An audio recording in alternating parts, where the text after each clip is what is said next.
Men, I'm General George Patton, and no man has ever won a war by dying for his country. He made the other guy die for his country. Today, as a favor for Mrs. Ward, I thought I'd give a quick talk here about Normandy and beyond, going from June to August of '44. And I know the history books, they tell you about, oh yeah, we stormed the beaches of Normandy, and then we went our way through Europe and had that Battle of the Bulge thing, and oh yeah, the war was over. And it's so quick. And the thing about history is, it's about people. And yes, George Patton was one of the people, but while he was a main player, he's not in here. Not this time around. Anyway, so who are the players? Well, you got the Allies, US, Britain, the Free French, the Poles, the French Resistance. Yeah, the other side, the Axis, the Heer, which is the regular army. A lot of people use the word Wehrmacht, which really, Wehrmacht is for the armed forces, but the Heer represents the regular army. You had the SS, which was Hitler's elite private army. But why bother? Why in the world were we going to have an invasion of France? Well, to put it simply, by 1944, Joseph Stalin was kind of losing a lot of guys, and he's saying, we need help. Get that front open. We need the pressure. We need you guys to take away some of the German guys on our end. Anytime now would be awesome. So, first choice wasn't Normandy, it was a place called Pas-de-Calais, which on this map here, Normandy is right here, but Pas-de-Calais was here. It was closer to Germany. It was flatter. The terrain was easier to go, but of course the problem is the Germans. They were waiting for them, and the Germans figured out that's probably where the Allies are going to come. So Normandy was actually the second choice for pulling this off. But here's the thing, how did they trick the Germans to thinking that they were going for Pas-de-Calais and not Normandy? Well, they actually created false radio communications telling the Germans where we would land. And we had a first U.S. Army group that was commanded by General George Patton, which it was a paper army. It was all a fake out. It was psych! Anyways, the beautiful part about it was it worked. It worked like a charm. So on the night of June 5th, 1944, parachute troops landed behind the lines, behind the beaches. These poor guys, they were getting shot at by the Germans on the ground. What was their purpose? Get bridges and help the invaders from the beaches toward the inland. They were basically infantry, but they were elite infantry that they could go behind the enemy lines and not be afraid of, oh, we're surrounded. No, the paratroopers ate that for breakfast. So, yeah, the airborne invasion. How bad was it? Well, General Rommel, the German general, kind of thought, you know, I don't trust those guys. So he had the areas flooded with water. He also had put up things like little asparagus stakes. And the idea was to make it hard for the Allied guys to go in, to land. Some of the paratroopers actually died in less than 6 inches of water because they were so weighed down or they were injured when they were on the way in. And that does happen. There were accidents. There was chaos. Most of the guys dropped in their area though, but the ones who didn't, they were kind of scattered all over the place. It was not exactly the most precise thing in the world. Now here's a picture of an actual band of brothers, not the TV series, the real thing. Some of these guys, and it was really cool for what those guys did. They fought a number of battles, but Major Dick Winters, commanding officer of Easy Company, they named a bridge after him somewhere in Pennsylvania, apparently not all that long ago. He passed away a few years ago. He was one of the main characters on the TV series Band of Brothers. This guy, I don't know if he appeared in the TV series Band of Brothers, but Ed Doc Pepping, he was a Bronze Star recipient. He was a medic, private first class. He was a medic. His job was to go save the guys who were wounded. And now he was not a doctor. He was a guy that, you know, pulled guys out and tried to patch them up long enough to get them to a real doctor, okay, and take care of things. And so he had access to things like painkillers and bandages. And we didn't have antibiotics. We used sulfa medications. But this guy got a Bronze Star because there was a day that a commander went over to where a German tank was to deal with the German tank. The guy got hit by a sniper. Ed went out there in German fire, pulled the guy out, brought him back to safety, but the guy was already dead. Apparently he was killed instantly by the sniper. But the reality is he got a Bronze Star for his for the bravery that he showed that day. Oh, there's something I want to point out. I met him. I got to meet and speak a little bit with Ed Pepe a couple of years ago over at Garden Grove. I'll never forget that meeting because, you know what? He's a hero because he also got Purple Hearts as well, because he was wounded in action. He was wounded in action in Normandy. He later went in another operation called Operation Market Garden, and he got wounded there. A lot of guys did, but his wounds were severe enough that he was sent home. He never was in the Battle of the Bulge. By that time he was stateside, but this guy was one of the original Band of Brothers, not a replacement. When they first formed back in the United States, that he was among the first guys who volunteered for this. He's still alive today, as far as I know, but Christian dude. He gave his life to Jesus some years after the war. He didn't do it right away, but he's a really nice guy, and I was very honored and blessed to meet him. Okay, June 6, 1944, the big day. Okay, by the end of the day, bottom line, we got the beaches, but we paid a very heavy price for it. The Germans didn't expect us, but all kinds of things went wrong. Not everything, but a bunch of things went wrong. Some of the guys, they landed at the wrong beach. Some of the guys, you know, they aimed the wrong way and they didn't get the Germans, and we had the battleships on the shores firing, and they weren't hitting the Germans. So there was a lot of things that happened there that the Rangers legend was born on D-Day, their motto, which was Rangers lead the way, as one of the generals got onto the beach and he said, "Who are you guys?" "We're the Rangers." "Well then, Rangers, lead the way." And that became their motto as they got off the beach, because they knew one of two things. You were either going to die on the beach or get inland and you had a chance to live. June 7th. Okay, we got the beaches. Now what?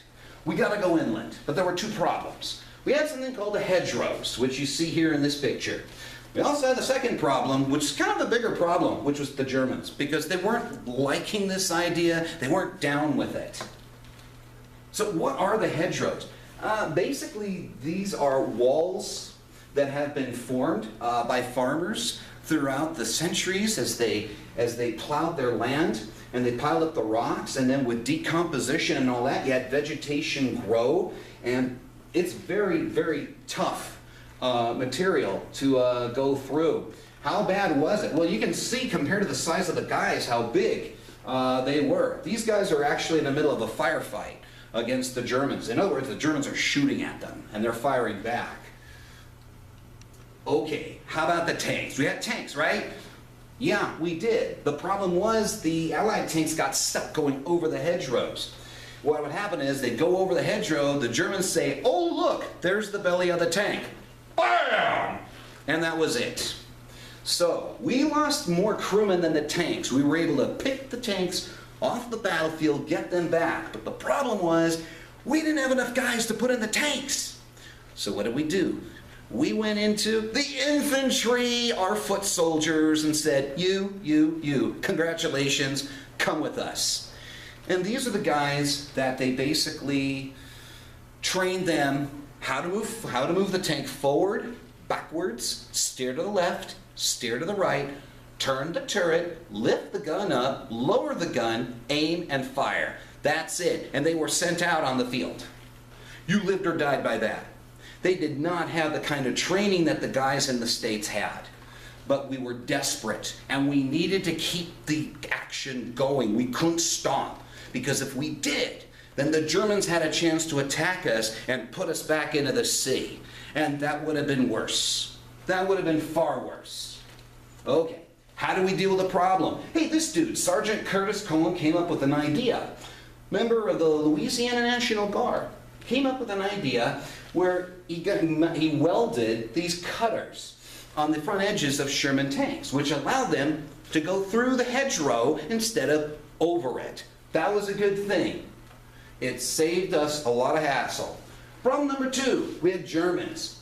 You had the regular army, and then you had the SS. Both different in how they did things. So the Hitler Youth, well, the 12th SS Division was mostly made up of 17-year-old men. A lot of enthusiasm for many of them. That was their first combat, but they did have older guys there who were experienced fighters from the Russian front.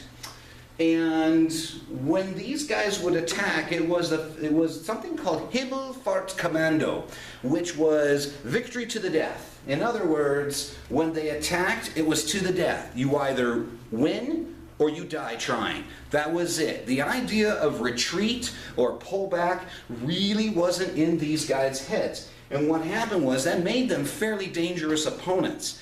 Mostly to the British guys, not so much the Americans. Another guy, Captain Michael Whitman. The dude was a legend, okay? He was about 30 years old, recently married at this point in the war. He was an SS guy, he was a Nazi. And he's most famous for his ambush of elements of the British 7th Armored Division during the Battle of Villers-Bocage on the 13th of June, 1944. That's him in his Tiger tank. That is the actual picture of him.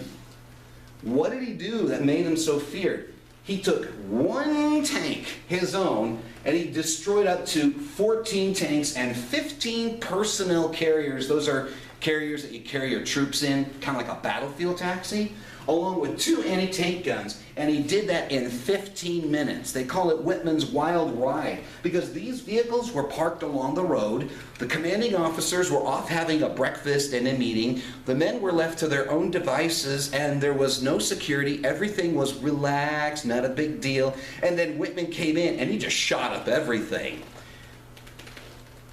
Oh, I have to point out, Whitman didn't survive the war. About August, his tank was destroyed. There's still an argument as to which British tank took him out. But the bottom line was that the ammunition inside his tank blew up and it killed him and his crew instantly. See, history is about people. This is the stuff you don't get to hear about in the history books. Okay, so we have the French Resistance. What did they do? Have croissant and some cheese and some wine? No. Were they the famous cheese-eating surrender monkeys? No. No. And that would be a subject for another day.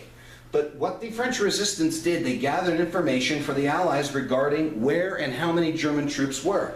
And yes, ladies, women were involved in the resistance movement. Many of them, they were armed with guns and they fought alongside the men. So if you want to talk about equality, bam, right there. So what did the French Resistance do? Well, typically before D-Day, they would help the Allied pilots who crashed in France, get them through an underground network, get them back to England so they can fly again. But when it came down to D-Day, the French Resistance, they did things. They would attack German army equipment, troop trains, okay, blow up railroad transports, tracks. They did anything to slow down the Germans from sending more men toward the Normandy area. And this was a huge thing because if you didn't have as many men there in the Normandy area, that means the Allies would have an easier time to push inland and thus free the French, so to speak. Now, you had a couple of guys like Joseph Epstein here and Jean-Jacques Chapeau. There's another dude named Theodore Morel. Okay, I don't have a picture of him, but it's just telling you that these are regular people. And they did these things. They put their lives on the line, and not all of them survived. On June the 10th, 1944, the German SS troops from the 2nd SS Division, they were trying to get to Normandy. But the French Resistance delayed them as much as possible. Cut down trees, blocked roadways, did all kinds of stuff, sniper stuff, all that. And the Germans would have to stop, and they would have to deal with it. But it bought time. That was the key thing. But what happened over there in this town of Oradour-sur-Glane, well, that's just it. You had a Sturmbannführer, Major Adolf Otto Dickmann. The SS were known to do war crimes. And these guys were not an exception. And basically, he ordered, on his own, no orders from his superiors, he ordered the village to be destroyed in retaliation for resistance activity. 642 men, women, and children were massacred. They shot the men and boys over 16, they took the women and the children, and they put them in the village church. They boarded up the village church, they blocked it, and then they set it on fire. But before they did that, they blew up the rest of the town, because they wanted to prove a point. But the women and children who were there in the church while it was burning, when they tried to get out of the windows, they were killed for doing that. Today it's kept as a national monument in France. For those people who've been to France, if you know, with Madame, you've seen Oradour-sur-Glane, and I'll be honest with you, I've been there once in my life, and I can't tell you about the emotions that I feel about this unbelievable act of sheer horror. Oh, but I gotta point out something. Sometimes things catch up with you. A few weeks later, Dickmann and most of his men were killed in a fight against British troops. Hey, here's a hero, one of our guys, Staff Sergeant Lafayette Poole, operating a 76mm Sherman, not quite the Fury Sherman that some of you guys are thinking about in that movie Fury with Brad Pitt, but close. Okay, in his time between June and September, he managed to take out 258 enemy vehicles. Okay, between that time. Now, that doesn't say how many tanks and how many trucks and jeeps and all that other stuff. Now, 3 tanks were destroyed while he was actually in them. After his 21st battle, he lost his leg when his tank was hit 2 times and rolled over. This guy was a trooper, though, because not only he was a boxing champion in the United States Army before the war, but after the war, he signed up to go into the U.S. Army with his leg. They accepted him, and he was training a new generation of tankers. You can't keep a good man down. What can I say? But that's an actual picture of Lafayette Poole. When does this end? Well, July 25th, 1944, you had something called Operation Cobra. We're getting out of the hedgerows, we're going on to Paris, and that's where we were in Normandy, landed in Normandy, and then we just went crazy. And that's where Patton, General Patton, actually made himself pretty famous, because it was his hard-charging driving attitude. And you can see, this is where Patton ended compared to the other guys. But you had the River Seine there, and there was Paris. And this is an actual photo from the battlefield. We were on to Paris. Did it end? Absolutely, because in August 20th, 1944, Free French units liberated Paris, which was actually 10 days ahead of schedule, ladies and gentlemen, of the scheduled plan. And this is actual color photo of the people celebrating a day after. Okay, I have to pay attention to my timing, ladies and gentlemen. But originally, Paris was not in the Allied generals' plans to be liberated. It was something that the Free French leader said, dude, help us out here. And they said, well, we're kind of not interested. You're not that important. He's sitting. And de Gaulle turned around and said, fine, we're not going to let you use the communications, the rail lines, or the roadways. Help us out here, man. Give us some of the sweet stuff. Because Paris, well, that's a huge thing for the French people. And guess what? Eisenhower, commander of the Allied forces, relented. And Paris was liberated, and the rest was history. War's not over, but we're well on our way. Hey, I hope this kind of sheds a little bit light, because history is about people and events, but people. All right, guys, take care, and hope you enjoyed this. Hasta.